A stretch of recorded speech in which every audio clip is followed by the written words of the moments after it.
सीताराम चरण की भक्ति का अनुभव अद्भुत है। जब मनुष्य सरलता से श्रद्धा के साथ उनके चरणों में समर्पित होता है, तब सृष्टि के समस्त बंधनों से मुक्त हो सकता है। हर दिन उनके अनुग्रह को बढ़ाने की प्रार्थना चित्त को शांति और आनंद से भर देती है।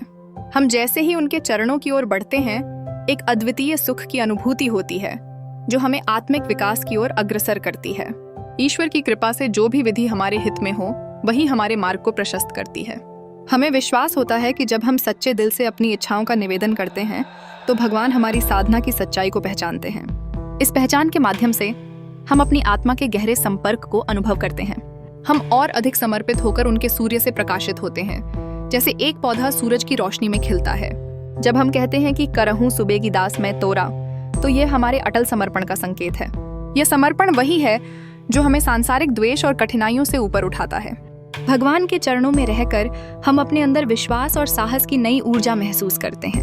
जैसे जैसे हम उनके चरणों का ध्यान करते हैं, हम अपने जीवन के हर क्षेत्र में सकारात्मक परिवर्तन अनुभव करते हैं। अंत में यह समझना महत्वपूर्ण है कि सीताराम चरण केवल एक भक्ति का साधन नहीं, बल्कि जीवन की वास्तविकता का प्रतीक है। हमारे जीवन में भक्ति और समर्पण का जो भी स्थान है, वह हमारे आत्मिक उत्थान की ओर एक कदम है। हम सबको इन चरणों की ओर बढ़ना चाहिए, ताकि हम न केवल अपने जीवन में अति आनंद का अनुभव करें, बल्कि दूसरों को भी इस सुख के मार्ग पर चलने के लिए प्रेरित करें। जब हम अपने दिल की गहराइयों से उनका अनुसरण करते हैं, तब हम वास्तविक जीवन के आनंद और शांति के अनुभव को पाते हैं।